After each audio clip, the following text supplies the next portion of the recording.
साहिबो उमर इब्न Khattab रदी अल्लाह ताला अन्हो का जलीलुल कद्र, ऐसी हस्ती आज तक इस्लाम को नहीं मिली। हजरत जी वकार रात को गश्त किया करते हैं, रात को भेष बदल कर उमर गश्त किया करता है, लोगों की खबरगिरी करते हैं। एक घर से गुजरते हैं कि दरवाजे पर आपने क्या देखा, धुआं उठने की आवाज है, धुआं जो है वो बार बार आसमान की तरफ जो है वो उठ रहा है। अब देखते हैं, बड़ा हैरान होते हैं कि आया कि ये क्या हो रहा है। फिर जो है चक्कर लगा के आते हैं, दूसरे चक्कर फिर जो है उसी तरह धुआं जारी सारी है।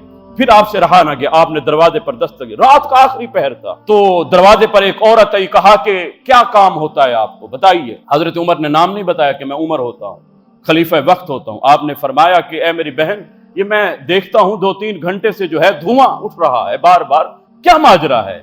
उसने दरवाजा खोला, उसने कहा कि आकर देखो, मेरे बच्चे रो रहे हैं, मेरे बच्चे भूखे प्यासे हैं, तड़प रहे हैं, मुझे अपने बच्चों की प्यास नहीं देखी जा रही। ये देखो, मैंने हंडिया में चंद पत्थर डाले हैं, ऊपर पानी रख दिया है और बच्चों को बता रही हूं ये हंडिया पक रही है, जब हंडिया पक जाएगी तुम्हें खाना दूंगी। बताओ तो सही, ये पत्थरों की हंडिया भी होती है।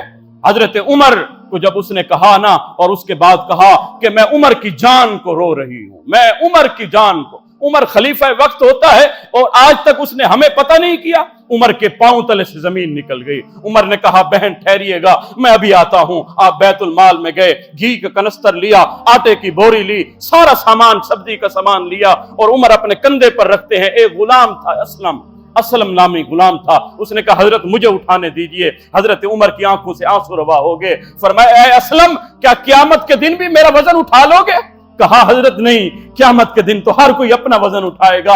कहा, उमर को फिर खुद ही उठाने दो। उमर वो सारा वजन उठाकर आते हैं, उस औरत के घर में, उस बहन के घर में आकर देते हैं। कहा, बहन तुम ये आटा गूंदो, मैं सब्जी जो है वो तैयार करता हूं। उमर तारीख बताती है, तारीख इब्ने हशाम उठाइए, तारीख इब्ने असाकिर उठाइए, तारीख इब्ने कसीर उठाइए। तारीख बताती है वो बहन जब चूल्हा जला रही थी तो फूंके मारने वाले हजरत उमर इब्न खत्ताब रज़ी अल्लाह ताला अन्हु थे। वो हंडिया पकी, बच्चों को खाना मिला। उमर बच्चों की तरफ देखते हैं, बच्चे अब मुस्कुरा रहे हैं। उमर अब क्या करते हैं, ये बकरी का बच्चा जिस तरह होता है ना, उमर दोनों घुटने जमीन पर रखते हैं, दोनों हाथ आगे करते हैं। बकरी का बच्चा जिस तरह वेड़े में चलता है ना, कुर्बान जाइए, ये खलीफा वक्त है। साहिबो 24 लाख मुरब्बा मील का हाकिम उमर है, आज बच्चों को हंसा रहा है। उमर दिल में कहने लगे, ए उमर, जिस तरह बच्चों को रुलाया है ना, अब बच्चों को हंसाना भी पड़ेगा।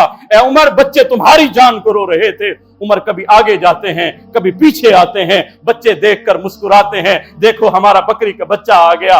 उमर जब बच्चों को खाना खिला लिया तो उस बहन से मुतवज्जो होते हैं और कहते हैं, बहन उमर को माफ कर दो, उमर को माफ कर दो। वो कहने लगी, तुम्हें उमर से इतनी रगबत क्यों? मैं तो उमर को माफ नहीं करूंगी। उसे उमर ने आज तक हमें पूछा नहीं।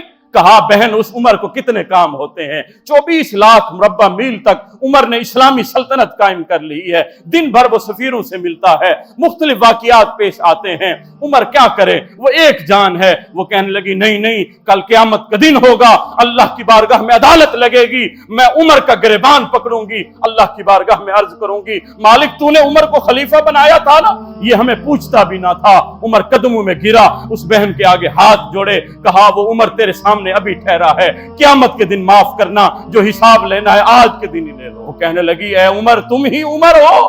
कहा, हाँ बहन, वो बदनसीब उमर तुम्हारे सामने ठहरा है। साहिब उमर क्या फरमाते हैं, फरमाते हैं, फुरात के किनारे अगर कुत्ते का बच्चा भी अगर भूखा, अगर प्यासा मर गया, तड़प कर मरा, कल क़यामत के दिन अल्लाह के हुजूर उमर उसका जवाब दे होगा। साहिब आज इंसान भूख से ललचा रहे हैं, आज हमारी हमसायगी में, आज हमारे गरीब मुसलमान भाई, हमारे रिश्तेदार तड़प रहे हैं, लेकिन आज अमीर का कुत्ता भी गोल्डन सेब खा रहा है, लेकिन गरीबों की कोई तवज्जो नहीं। हजरत जी वकार, जरूरत इस अमर की है, हजरत उमर इब्न खत्ताब की सीरत पर अमल कीजिए। अल्लाह ताला हजरत उमर की मोहब्बत अता फरमाए।